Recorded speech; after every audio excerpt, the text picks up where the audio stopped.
Bab 1. Jumpa lagi nih di bulan Ramadan, bulan yang penuh rahmat, berkah dan ditunggu-tunggu oleh jutaan umat muslim di seluruh dunia. Selamat berpuasa ya, jangan lupa berlomba-lomba untuk meningkatkan ibadahnya di bulan suci ini. Yuk ikut kisahnya, gak panjang kok. Aku merasa masih kelelahan sehabis pulang sekolah lantaran tadi aku harus mampir terlebih dulu menemani sahabatku, Kania. Dia memintaku untuk menemaninya mencari sebuah kado untuk adik sepupunya. Adik sepupunya yang pernah aku temui itu adalah salah satu gadis kecil paling cantik yang pernah aku temui. Aku dan gadis cilik itu cukup sering bermain bersama setiap aku pergi ke rumah Kania. Ini juga karena rumah Kania yang dekat dengan rumah gadis yang lucu itu. Sherin, bangun, bangun, nduk. Suara mamaku terdengar memekakkan telinga. Padahal mamaku itu aku yakin sedang berada di dapur yang jaraknya cukup jauh dari kamarku. Aku masih diam saja, tak beranjak dari tempat tidurku. Aku malah menutup telingaku dengan bantal. Sherin, teriak mama lagi. Sherin, teriak mama lebih keras dari tadi. Dan seperti dugaanku, mama membuka pintu kamarku dan langsung mengambil bantal yang menutupi telingaku. Sherin, astaga, bangun, nduk, udah sore, udah mau maghrib ini, bangun buruan, titah mama, mataku masih terpejam tak mau terbuka. Astagfirullahalazim, anak ini, bangun, Sherin, astaga, suara mama sampai mau habis ini cuman untuk bangunin kamu, ucap mama terdengar kesal. Tapi aku terlalu mengantuk, rasanya berat banget untuk membuka mataku. Bangun atau mama siram pakai air, ancam mama. Mataku sontak terbuka lebar saat mendengar ancaman mama itu. Yah, itu sebenarnya bukan sebuah ancaman karena mama pasti akan benar-benar melakukannya jika sudah berkata seperti itu. Iya, ini Sherin bangun, ma, ucapku. Aku mengucek mataku dan memaksa badanku untuk duduk. Cuci muka dulu sana, abis itu kamu ke masjid, ucap mama. Mataku kian melebar mendengar itu. Loh, kenapa Sherin disuruh ke masjid? Tadi Sherin udah salat asyar sebelum tidur, ucapku sambil menguap. Mama menggelengkan kepalanya saat melihatku menguap. Anak gadis kok begitu? Mama heran kamu ini kok nggak ada anggun-anggunnya sama sekali sebagai gadis muda, ucap mamaku dengan kejam. Aku meringis, tapi aku sudah terbiasa mendengar mama yang memang ceplas-ceplos kalau berbicara. Nanti kalau udah menikah pasti jadi anggun, ma, sahutku. Mamaku berdecak, lagi mana sih? Anaknya berharap begitu malah responnya begitu. Aku hanya bisa tersenyum masam. Kelamaan nunggu kamu nikah. Harusnya sekarang kamu itu berubah lebih lembut dan anggun sedikit. Biar bisa cari suami yang baik dalam segala hal, ucap mama. Ma, itu sama saja menipu calon suamiku. Lah aku aja aslinya begini. Nggak anggun dan lembut kok dipaksa berubah. Terus nanti kalau udah nikah, sikap lembut dan anggunku itu hilang bagaimana? Ya mendingkan berubahnya setelah menikah. Udah pastilah kalau cowok baik akan bisa bikin istrinya jadi baik. Ya enggak, ma, ucapku sok bijak. Mamaku langsung mencubit pipiku dengan gemas. Iya, terserah kamu aja, nduk. Ya udah sana cepat cuci muka kamu, habis itu antar makanan dan minuman berbuka untuk santri di masjid, perintah mama. Aku terkejut mendengarnya. Ada santri di masjid kok aku nggak tahu. Ma, memang sejak kapan ada santri di masjid kita? Tanyaku. Mereka baru saja tiba hari ini, Sherin. Oh iya, jangan lupa pakai pakaian yang sopan ya. Imbu mama. Iya, ma. Aku dengan cepat melesat ke kamar mandi. Beruntunglah aku, tadi sepulang sekolah aku langsung mandi. Jadi sekarang aku tinggal membasuh wajahku saja. Setelah itu aku memilih sebuah kaos lengan panjang berwarna abu-abu dan celana training berwarna hitam. Oke, sudah sopan, ujarku sambil tersenyum puas. Ma, yang mana makanannya? Tanyaku setengah berteriak karena mama sedang mandi rupanya. Yang tas ungu itu, semuanya ya, sahut mamaku yang juga berteriak. Aku langsung mengambil tas itu dan wow, berat juga ternyata. Aku melirik isi tas itu. Tak terlihat sama sekali karena semua rantang stainless itu tertutup rapat. Sebelum pergi aku sempat melihat jam yang terpajang di dinding. Pukul 5 sore. Wah, nggak nyangka. Puasa hari pertama ini cepat juga ya ternyata. Ucapku senang karena sebentar lagi akan tiba waktunya untuk berbuka puasa. Aku bersyukur sekali karena hari ini tidak tergoda oleh para penjual makanan yang masih saja berjualan di tengah jalan padahal sudah memasuki bulan puasa. Yah, aku tahu sih mereka membutuhkan penghasilan. Namun, apakah mereka tak bisa mengganti waktu untuk berjualan saja? Menjelang sore gitu, saat menjelang berbuka puasa bukankah waktu yang paling tepat untuk mulai menjual dagangan mereka? Namun aku rasa, banyak yang masih cuek dan tak peduli. Mereka tetap saja berjualan tanpa memikirkan waktu. Aku berjalan dengan riang menuju masjid yang letaknya hanya sekitar 200 meter dari rumahku. Masjid Al-Ikhlas namanya. Masjid bercat hijau muda itu sudah dibangun sejak beberapa puluh tahun yang lalu. Saat aku sampai, aku agak kaget karena melihat pemandangan yang tak biasa di depan mataku.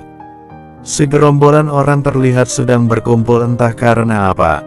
Itu adalah para santri. Mereka memakai pakaian putih semua dan terlihat seperti gamis.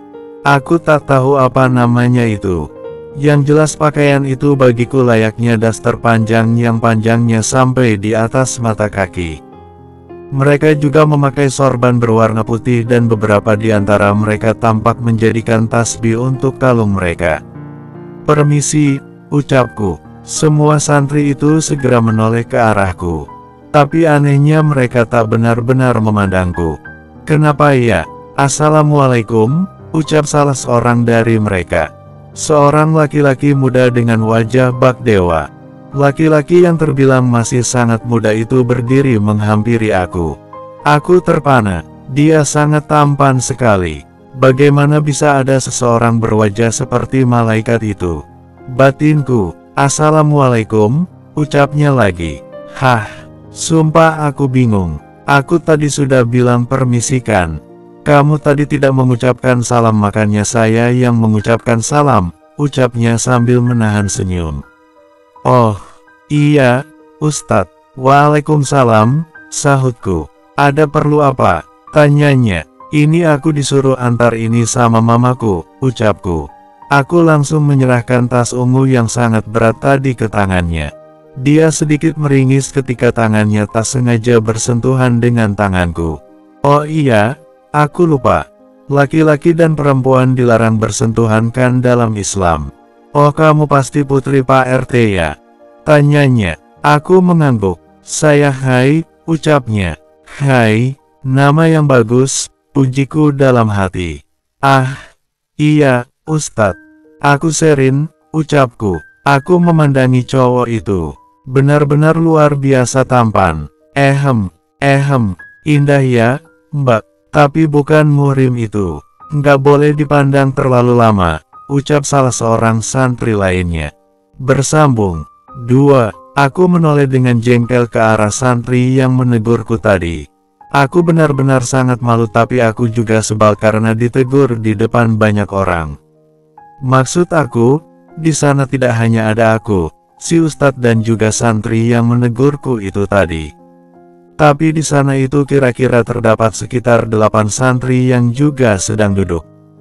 Dan sekarang mereka lagi senyum-senyum. Pasti itu karena aku yang memang tadi sempat terpesona dengan wajah ganteng milik ustadz. Itu karena memang wajah teduhnya itu benar-benar membuat semua orang pasti akan terhanyut saat menatapnya. Ya sudah, saya permisi dulu, Tas, ucapku. Aku langsung berbalik. Salam dulu, ucap hai. Aduh, kenapa aku lupa lagi sih? Batinku, assalamualaikum, ucapku. Waalaikumsalam, jawab semua santri di situ. Waalaikumsalam, Sherin, ucap si Ustadz pelan. Astaga, suara si Ustadz benar-benar lembut sekali. Apalagi ketika dia menambahkan namaku di belakang satu kata tadi. Andai saja di sini enggak ada para santri itu, aku pasti akan memilih untuk berlama-lama di sini sambil memperhatikan wajah si Ustadz yang memang Masya Allah ganteng sekali itu. Nggak boleh memandang dia lama-lama karena bukan muhrim. Tapi kan sungguh sangat disayangkan kalau wajah setampan itu hanya dibiarkan begitu saja. Aku segera buru-buru pergi dari sana. Aku sempat menoleh ke arah masjid dan ketika aku sedang menoleh, si Ustadz sudah kembali duduk dan memegang sebuah buku. Aku tentu tidak tahu itu buku apa, tapi yang pasti tidak mungkin itu Al-Quran. Karena dari kejauhan buku itu terlihat seperti buku tipis. Begitu sampai rumah aku langsung menjatuhkan diriku di atas tempat tidur lagi. Aku memandang ke atas langit kamarku, masih terbayang wajah si Ustadz. "Sherin, cepat banget udah pulang." "Iya, Ma, kan cuma antar aja." "Sherin, kamu tadi kesana nggak pakai hijab?" tanya Mama yang sudah duduk di sampingku. Aku meraba rambut panjangku yang tergerai. Aku lalu tersenyum kepada Mama. "Apa harus pakai, Ma?" tanyaku. "Kamu ini gimana sih? Kan Mama udah mengingatkan kamu. Di bulan Ramadan itu kalau mau keluar rumah, kamu harus pakai hijab," terang Mama. Aku langsung bangkit. "Pakai hijabnya kalau pas bulan Ramadan ini aja, Ma?" tanyaku. "Iya, kan gak sopan kalau di bulan Ramadan kamu itu pergi kemana-mana tanpa hijab. Apa kata orang? Apalagi desa kita lagi kedatangan para santri dari pondok pesantren. Kan gak sopan kalau rambut kamu itu kelihatan begini," ucap Mama sambil menyentuh kepalaku dengan lembut. Jadi maksud Mama itu Sherin harus pakai hijab saat bulan Ramadan aja. Nanti kalau udah habis bulan Ramadannya, Sherin gak perlu pakai hijab lagi, tanyaku. Mama terdiam. "Sherin gak mau kayak gitu. Mendingan sekarang nggak usah pakai juga dulu aja, terus nanti kalau udah benar-benar siap baru pakai hijab. Jadi biar nggak lepas pakai kayak gitu," ucapku. Mama tertegun mendengar aku bicara seperti itu. Benarkan apa yang aku katakan tadi. Pakai hijab itu kan nggak boleh sembarangan.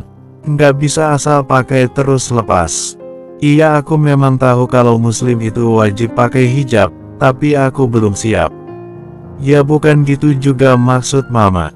Tapi kalau sehabis bulan Ramadan ini kamu mau memutuskan pakai hijab terus ya Mama malah senang, Sherin, ucap Mama. Iya, Mama, aku perlu memikirkan hal itu terlebih dahulu jika mau memutuskan untuk memakai hijab. Karena aku sadar pengetahuan agamaku ini bisa dibilang cetek. Mama tadi bikin apa aja sih? Ada esnya nggak? Tanyaku mengalihkan topik tentang hijab tersebut. Banyak, karena ini hari pertama kita buka puasa di bulan Ramadan ini, Mama udah siapkan banyak menu kesukaan kamu dan juga papa kamu, jawab Mama. Papa udah pulang? Tanyaku. Belum sih, papa kamu masih di rumah Mbah Putri. Tapi pasti bentar lagi juga pulang, ucap Mama. Iya, Ma. Aku pun membantu Mama untuk menata makanan di lantai yang sudah dialasi dengan tikar. Kami sebenarnya memiliki meja makan di dapur, tapi saat bulan Ramadan kami memiliki kebiasaan untuk selalu makan bersama di lantai. Lesehan gitu ceritanya. Ini sudah menjadi sebuah tradisi dari sejak aku masih kecil. Memang rasanya berbeda. Rasa kebersamaan itu terasa kental sekali ketika kami makan bersama dengan duduk di lantai. Duh, ini sirupnya benar-benar menggoda banget, ucapku.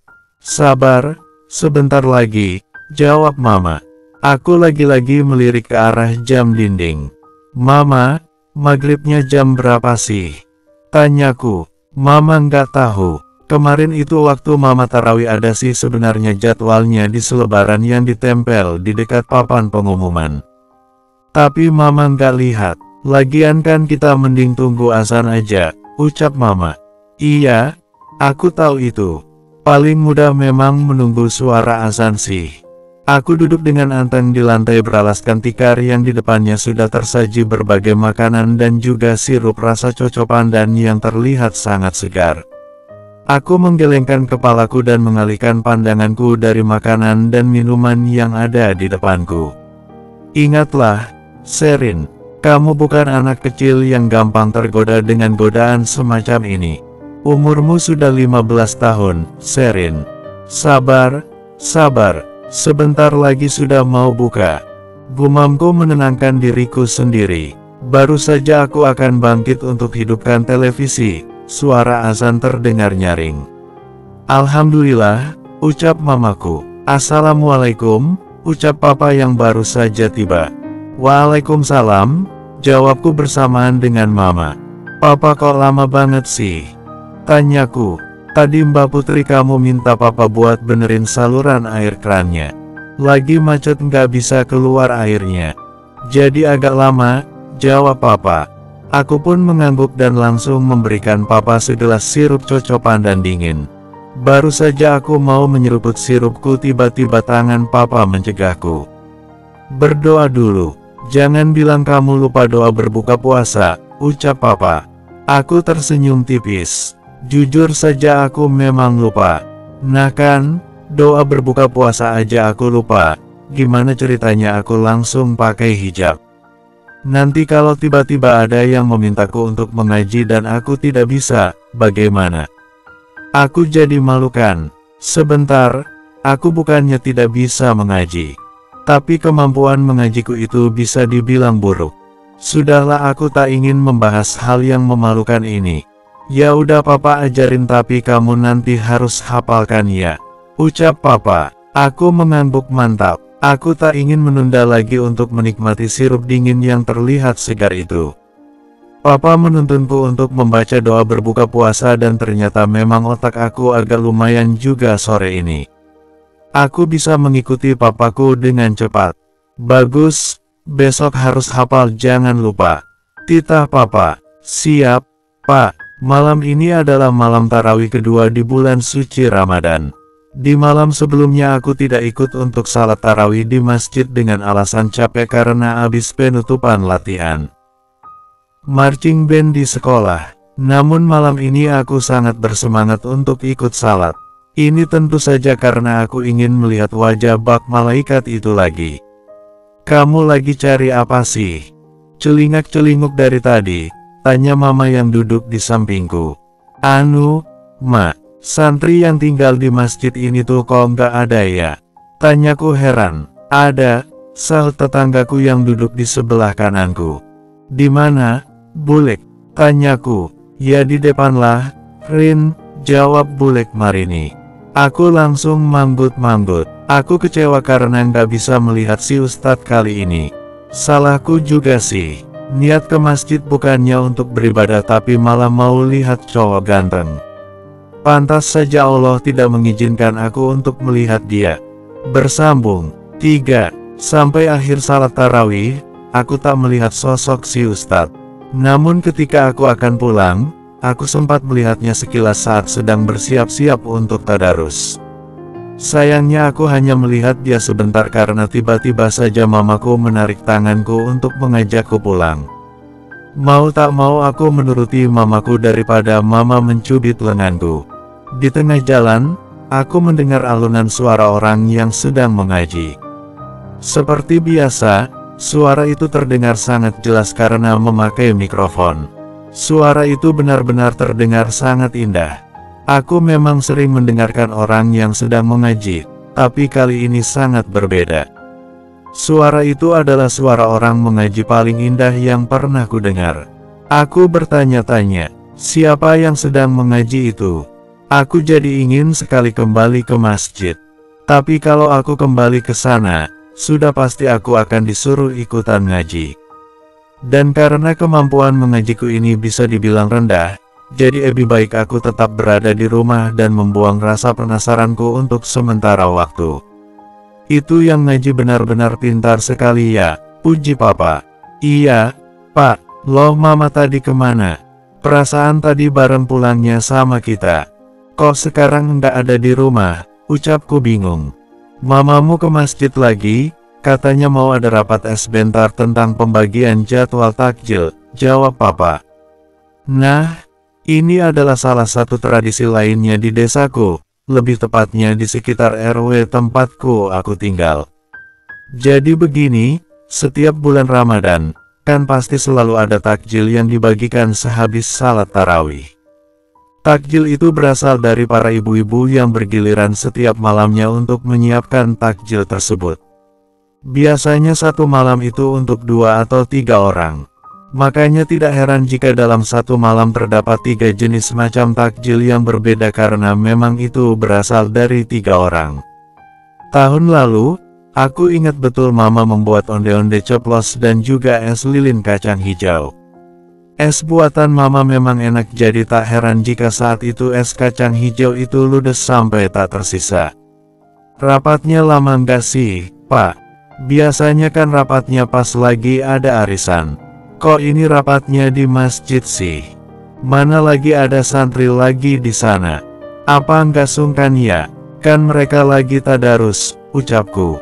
Iya, mungkin hanya sebentar saja, jadi ya nggak masalah. Ngomong-ngomong, dari tadi yang tadarus kok nggak diganti ya?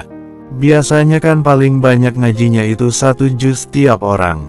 Tapi ini udah lumayan lama loh. Sepertinya hampir 2 juz, ucap papa. Tenang, meskipun ilmu agamaku ini cetek, tapi kalau soal ini aku tahu. Loh, Sherin, tumben belum tidur. Biasanya kamu habis pulang salat tarawih langsung tidur, ucap mama. Mana mungkin aku tidur kalau ada suara orang mengaji seindah ini. Terlampau sayang untuk ditinggal tidur. Belum ngantuk, Ma, sahutku yang sedang duduk di sofa sambil bermain dengan Minul, kucing kesayanganku yang berwarna putih. Mama kan tadi habis dari masjid. Mama tahu nggak yang ngaji itu siapa? Kayaknya bukan orang sini deh. Soalnya Sherin nggak pernah dengar suara orang ini, ucapku. Oh, itu yang ngaji Khairi, salah satu santri yang tinggal di masjid itu, jawab mama. Aku ternganga, si ustadz yang ngaji. Sebenarnya aku menduga yang mengaji itu salah satu santri dari pesantren Al-Mukhlisin. Namun yang tidak aku duga adalah ternyata itu adalah si ustadz. Si ustadz, ucapku tanpa sadar. Ustadz, bukan, Sherin. Khairi itu putra dari pemilik pesantren Al-Mukhlisin. Tapi dia juga ikutan nyantri seperti santri lainnya. Bahkan anak muda itu juga ikutan berdakwah keliling seperti santri lainnya. Jelas mama. Anak dari pemilik pesantren, putra seorang kiai gitu. Oh, dia itu Gus. Pantesan ilmu mengajinya sangat bagus. Suaranya juga merdu. Subhanallah, puji papa. Papa bilang apa tadi? Gus, maksudnya apa? Tanyaku penasaran. Gus itu sebutan untuk anak kiai yang laki-laki, Sherin. Itu sebuah panggilan untuk menghormatinya. Jelas papa. Maksudnya berarti orang-orang itu manggil dia, Gus gitu, Pak? Tanyaku. Iya, Gus Khairi, ujar papa. Wow, sudah seorang santri, ini ditambah dia anak seorang kiai pemilik pesantren. Dia terlalu luar biasa untukku yang biasa-biasa aja ini. Tapi Sherin lebih suka memanggilnya Ustadz, Pak. Papa menatapku heran. Kenapa? Tanyanya. Ya, karena menurut Sherin dia itu cocok aja dipanggil Ustadz, ucapku. Tapi dia masih terlalu muda untuk dipanggil begitu, ucap mama. Kamu kok bisa manggil dia Ustadz, Nduk? Tanya papa. Ya, papa bisa lihat sendiri kan penampilannya. Pakai sorban, tasbih yang dijadiin kalung, terus pakai gamis panjang warna putih. Cocok banget kan kalau dipanggil Ustadz, jawabku. Papa tertawa. Tapi kan memang semua santri berpakaian seperti itu. Semua itu hal yang wajar, ucap papa. Iya, kamu tahu nggak pakaian yang dikenakan oleh mereka itu namanya apa? Tanya papa. Aku ingin sekali menjawab daster karena memang pakaian mereka itu terlihat seperti datar, namun tentu saja gamis adalah yang lebih tepat. Gamis kan? Gamis untuk cowok, jawabku yakin benar. Iya, gamis. Tapi lebih tepatnya itu adalah Taub atau Tobe, jawab papa. Nah, ini dia yang aku maksud. Aku mambut-mambut mendengar penjelasan dari papa. Ya udah sana tidur, nanti susah lagi dibangunin pas sahur, ujar papa. Aku langsung cemberut. Memang benar mungkin aku adalah salah satu anak perempuan yang enggak banget soal ini. Entah kenapa dari dulu memang aku kalau sudah tidur itu susah sekali untuk dibangunkan. Tapi ya memang begitulah keadaannya. Namun aku sangat beruntung memiliki mama yang selalu sabar sekali saat membangunkan aku. Ya udah, Sherin masuk ke kamar dulu, pamitku. Kami baru saja selesai sahur dan tinggal menunggu azan subuh. Salah satu kebiasaanku yang bisa aku banggakan adalah setelah aku sahur dan kemudian salat subuh, biasanya aku tak pernah melanjutkan tidurku. Aku selalu jalan-jalan di sekitar rumah. Kadang sendiri kadang juga bersama mamaku. Kamu mau jalan-jalan abis salat nanti? Tanya mama. Iya, ma, ini udaranya cukup sejuk kayaknya enak banget buat jalan-jalan, jawabku. Sehabis salat subuh, aku mulai berjalan-jalan di sekitar rumahku tanpa alas kaki. Hanya ada beberapa orang yang lalu lalang di sekitar jalan di dekat rumahku. Beberapa anak kecil terlihat bermain-main di jalan. Sebagian dari mereka ada yang hanya jalan-jalan santai tapi juga ada yang bermain petasan. Tiba-tiba saja aku jadi rindu ingin bermain petasan juga. Ini karena saat aku masih kecil dulu, aku seperti mereka suka bermain petasan saat jalan-jalan pagi di bulan Ramadan. Aku langsung menghampiri anak-anak yang sedang bergerombol itu. Dik, Mbak Sherin boleh minta satu enggak? Tanyaku pada anak kecil berkepala pelontos. Boleh, Mbak, nih, ucapnya. Dia langsung saja memberikan sebuah petasan kecil dan sekaligus korek apinya. Dengan segera aku menyalakan petasan itu dan melemparnya ke udara. Dor, suara petasan itu lumayan keras. Anak-anak itu bertepuk tangan dengan heboh. Dik, minta lagi dong. Nanti Mbak ganti ya, ucapku. Dia pun memberikan satu petasan lagi. Namun sebelum aku sempat menyalakan petasan yang kedua itu, aku dikagetkan oleh si Ustadz yang tiba-tiba muncul entah dari mana. Dia bersama dua orang santri lainnya. Assalamualaikum, Sherin, ucapnya. Waalaikumsalam, Ustadz, ucapku. Tanganku masih memegang petasan itu. Mbak, ini masih jam segini loh. Nanti kalau ada tetangga yang terbangun dan merasa terganggu gimana? Ucap salah satu temannya si Ustadz. Nggak apa-apa kok, ini sudah tradisi di sini. Mereka juga udah paham kok kalau pas Ramadan begini banyak orang yang main petasan, jawabku. Tradisi, main petasan dijadikan tradisi, tanya temannya yang bertubuh paling pendek. Iya memang begitu, ada yang salah, tanyaku mulai agak sebal. Sudah, tidak perlu diperdebatkan. Ferry, ingat, kita ini numpang di sini. Kita hanya tamu. Kita harus menghargai apapun tradisi orang-orang di sini, ucap si Ustadz. Aku tersenyum sambil memandangnya. Memang sungguh laki-laki yang bijak. Matanya, Mbak, matanya, dijaga matanya, tegur santri yang sama yang menegurku kemarin. Mata saya kenapa? Tanyaku jengkel. Ingat, harus jaga pandangan. Tidak boleh memandang lawan jenis terlalu lama. Bisa menimbulkan hal-hal yang tidak diinginkan nanti, jawabnya. Bersambung. 4. Aku merasa dongkol karena teman si Ustadz itu. Maafkan teman saya, dia hanya mencoba untuk mengingatkan saja, ucap si Ustadz. Dia tersenyum tulus. Aku meleleh melihat senyum yang merekah di bibirnya. Indah sekali. Namun saat mata kami bertemu, tiba-tiba saja dia mengalihkan pandangannya dan menunduk menatap aspal. Astaga, apakah harus segitunya? Masa iya sih menatap beberapa detik aja nggak boleh? Iya sudah, kalau begitu. Aku permisi dulu, pamitku.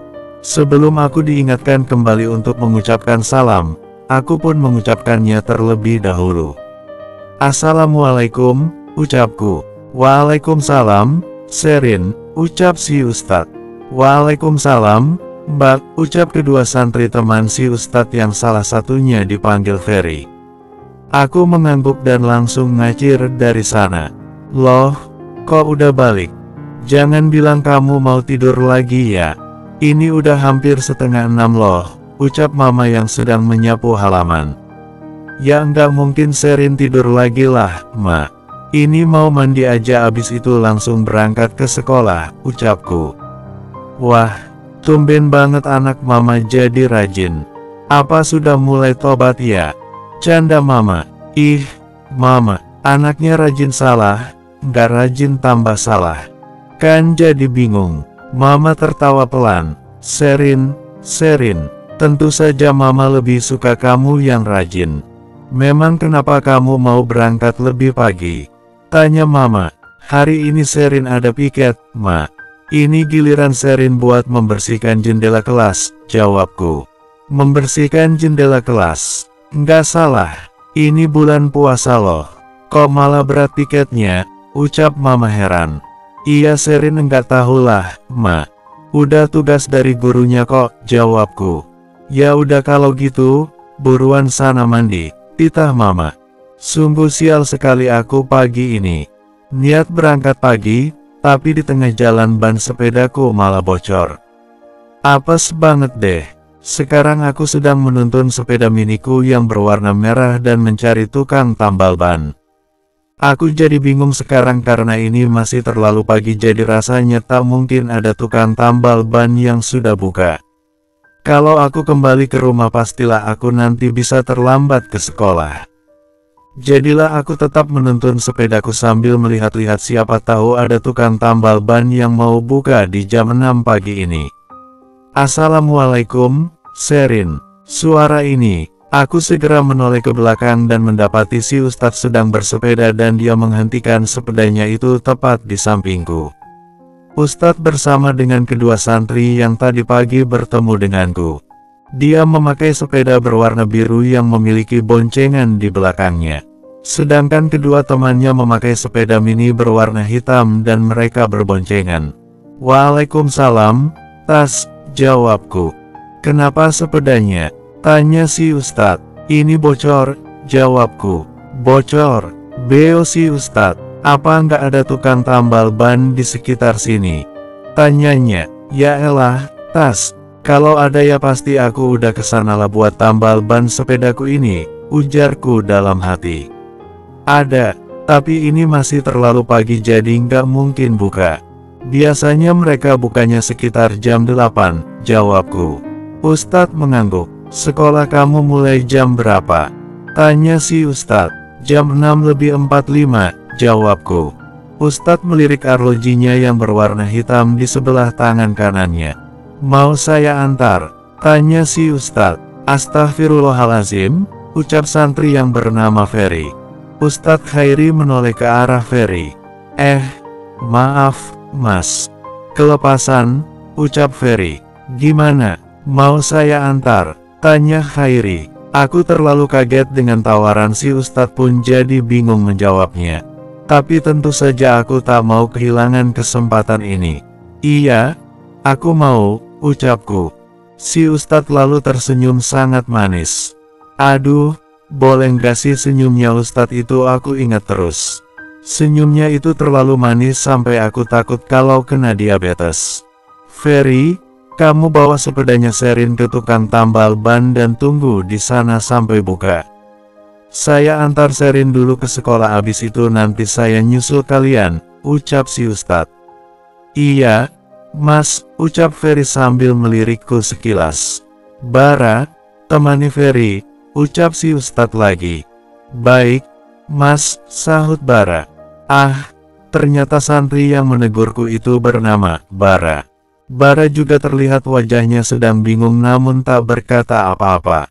Jangankan mereka, aku sendiri aja juga bingung kenapa si Ustadz menawarkan dirinya untuk mengantarkan aku. Ayo, naik, perintah si Ustadz. Ini benar nggak apa-apa, Tas? Tanyaku ragu. Si Ustadz lagi-lagi tersenyum. Mana manis banget lagi. Kalau begini terus bisa-bisa aku beneran jatuh cinta nih sama si Ustadz. Nggak apa-apa, kita kan tidak bersentuhan. Kita juga sedang berada di jalan raya. Kita tak sedang berada di tempat yang sepi yang bisa memunculkan niat yang tidak-tidak, jelasnya. Iya, benar juga ya apa kata si Ustadz. Setelah mendengar penjelasan si Ustadz, aku langsung memutuskan untuk naik sepedanya si Ustadz dan duduk di boncengan belakangnya. Sepedanya si Ustadz cukup tinggi ternyata, aku harus jinjit dulu tadi waktu naik. Sudah? Tanya Ustadz. Sudah, jawabku. Si Ustadz pun mengayuh sepedanya dengan kecepatan sedang. Aku berpegangan pada pinggiran boncengan karena tak mungkin aku menyentuh si Ustadz untuk berpegangan. Tas, enggak berat kan? Tanyaku yang khawatir jika si Ustadz merasa keberatan saat membonceng diriku. Padahal sih sebenarnya aku tahu aku ini tak cukup berat. Berat badanku di usia 15 tahun ini hanyalah 38 kg. Namun tetap saja aku tak ingin membebani Ustadz. Ini tidak berat, jawab si Ustadz. Setelah itu hening lagi. Si Ustadz masih mengayuh sepeda itu dalam diam. Aku ingin sekali mengajaknya berbicara lagi tapi aku tak menemukan topik yang tepat, jadilah aku juga ikutan diam. Jam berapa kamu pulangnya? Tanyanya. Jam 11 siang, jawabku. Baiklah, nanti saya jemput, ucapnya. Hatiku bersorak. Awalnya aku pikir hari ini akan menjadi hari yang sial untukku. Namun ternyata aku salah. Aku malah mendapatkan keberuntungan yang sangat besar, yakni bertemu dengan si Ustadz. Tas, boleh aku tanya sesuatu? Kamu boleh bertanya apapun, Sherin. Selama bisa jawab, saya akan jawab, jawabnya. Aku dengar kamu itu kan anak kiai pemilik pesantren. Kok kamu mau sih tinggal di masjid begini? Kenapa kamu nggak tinggal di dalam pesantren aja? Tanyaku. Aku tak bisa melihat ekspresi si Ustadz karena posisinya yang berada di depanku sebagai pengendara sepeda. Saya juga ingin merasakan menjadi santri biasa. Mengajarkan ilmu agama di daerah-daerah seperti santri lainnya, jawabnya. Tapi memangnya kamu enggak merasa gimana-gimana gitu saat tinggal di dalam masjid? Kan di sana cuman ada tikar buat tidur. Kamu enggak keberatan? Tanyaku lagi. Tentu saja saya tidak keberatan. Kalau saya keberatan saya tidak mungkin sekarang berada di desa kamu dan tinggal di Masjid Al-Ikhlas, jawabnya tenang. Oh iya, benar juga. Pertanyaan yang bodoh, batinku. Sherin, sudah sampai. Aku sampai tak sadar kalau sudah sampai di sekolah. Aku rasanya tak rela jika perjalanan ini cepat sekali. Namun tentu saja aku langsung turun dari sepedanya Ustadz. Terima kasih, Tas. Iya, Sherin. Aku langsung menyeberang namun tiba-tiba aku mendengar suara orang berteriak memanggil namaku dan tanpa aku sadar, aku sudah ditarik oleh seseorang ke pinggir jalan. Si Ustadz yang menarik aku. Kamu nggak apa-apa? Tanyanya. Wajahnya terlihat sangat khawatir. Aku nggak apa-apa, jawabku.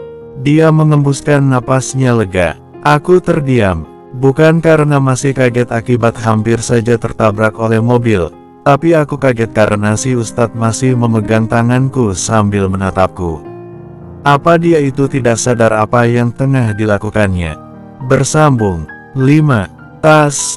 Tangan aku, ucapku. Namun si Ustadz diam saja. Dia malahan membantu aku untuk menyeberang sambil masih memegang tanganku. Lain kali kamu harus lebih hati-hati kalau mau menyeberang. Jangan sampai kejadian ini terulang lagi, ucap si Ustadz sambil menatap mataku. Aku tertegun. Ini pertama kalinya dia menatapku agak lama. Tapi kemudian dia langsung melepaskan tanganku dan mengalihkan pandangannya.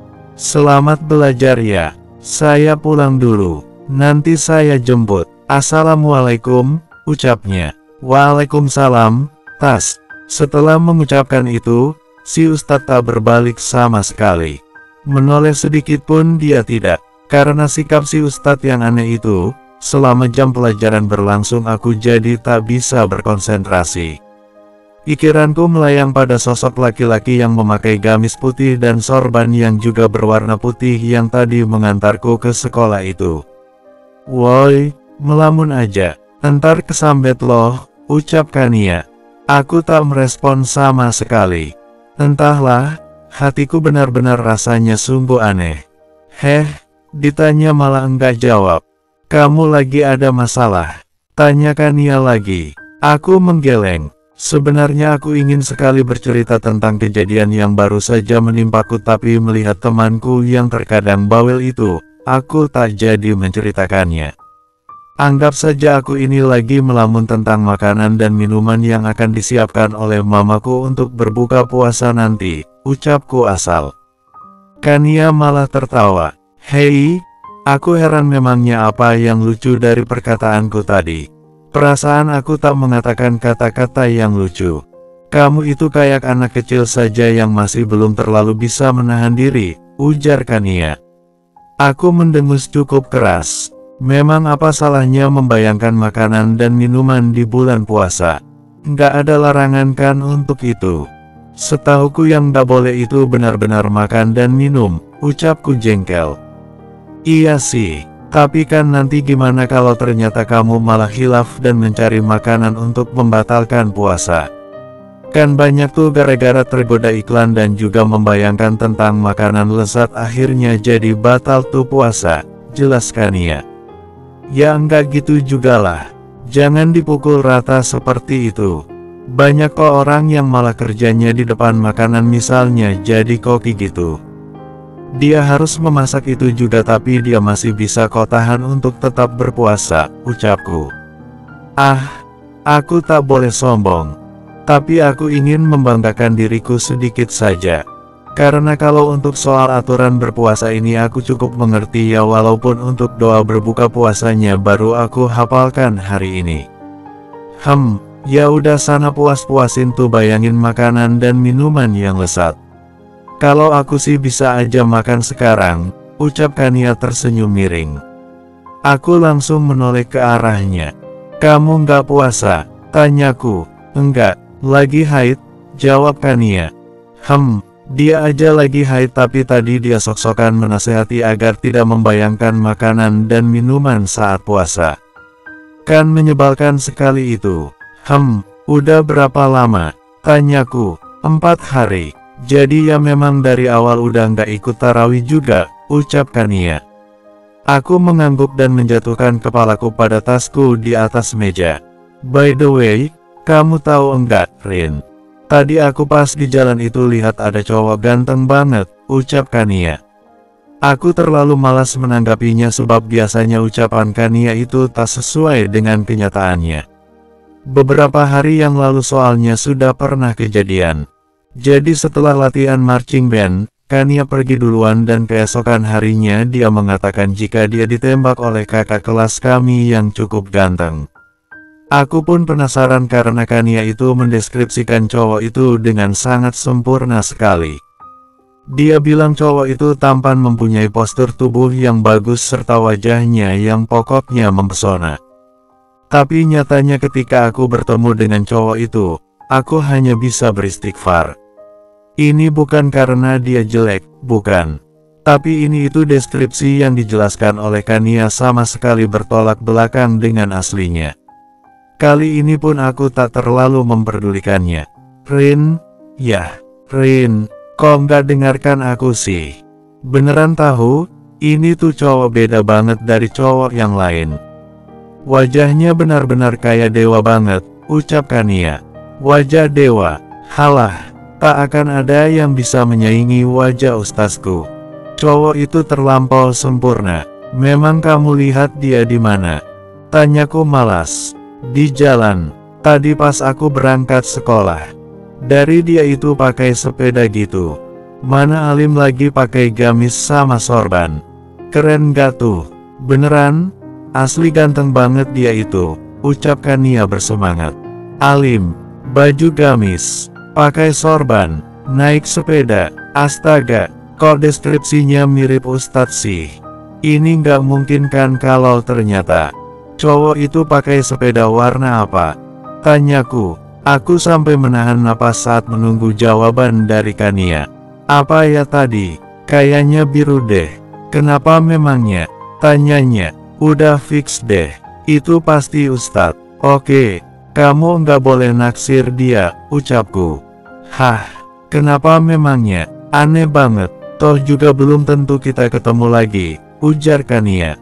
Pokoknya kamu nggak boleh naksir dia. Lah iya kenapa? Tanya Kania. Dia sepertinya bingung. Karena dia itu ustazku, jawabku. Kania melongo dan tertawa. Udah deh, nggak usah ngaco, Rin. Kamu pasti salah orang. Yang aku temui tadi itu masih muda banget kok. Paling seumuran sama kita. Jadi nggak mungkin orang yang kutemui itu ustadz kamu, jelas Kania. Aduh, aku harus gimana menjelaskannya? Daripada nanti aku dan Kania memperebutkan seorang cowok, lebih baik aku menjelaskannya sekarang aja. Namanya Khairi, tapi aku memanggilnya Ustadz, karena bagiku dia memang cocok dipanggil begitu. Dia saat ini tinggal di masjid dekat rumah aku. Lagi berdakwah di desaku. Dan tadi dia juga yang mengantarku ke sekolah, jelasku. Hah, kamu nggak sedang bercanda kan, Rin? Masa iya sih kebetulan banget, ucap Kania tak percaya. Ya udah terserah kamu, nanti kamu lihat aja hari ini dia bakal jemput aku waktu pulang sekolah. Pokoknya awas ya aku nggak mau ya kamu naksir dia. Dia itu ustazku. Kania tersenyum. Iya, tapi berarti nanti kan dia ke sekolah nih, kenalin dulu dong, ucap Kania dan dia pun tersenyum lagi. Aku tak mungkin menolak apa yang diminta oleh sahabatku ini. Maka akhirnya aku memutuskan setelah pulang sekolah nanti aku akan mengenalkan Kania dengan si Ustadz. Mana si tampan itu? Kok belum datang? Tanya Kania. Iya tunggu aja. Tadi aku udah bilang sama dia kalau pulangnya jam 11, ucapku santai. Aku tenang karena yakin bahwa Ustadz pasti datang. Aku dengan pasti yakin jika dia tak mungkin mengingkari apa yang sudah dia katakan. Dan benar saja apa yang telah aku bilang. Tak lama kemudian dia datang dengan menggunakan sepeda milikku. Sepeda mini berwarna merah. Dia tersenyum begitu melihatku. Ya Tuhan, ini bulan puasa tapi engkau malah memberiku cobaan yang cukup berat, yakni memandang wajah bersinar si Ustadz yang tentu saja sebenarnya memang tak boleh. Assalamualaikum, Sherin. Waalaikumsalam, Ustadz. Ayo pulang, ajaknya. Tunggu dulu. Ini aku mau kenalin kamu sama teman aku, ucapku. Kania terlihat agak bengong. Dia mungkin terlalu terpesona pada si Ustadz. Sungguh aku sangat tak rela Ustadz aku dipandangi seperti itu oleh Kania. Bersambung.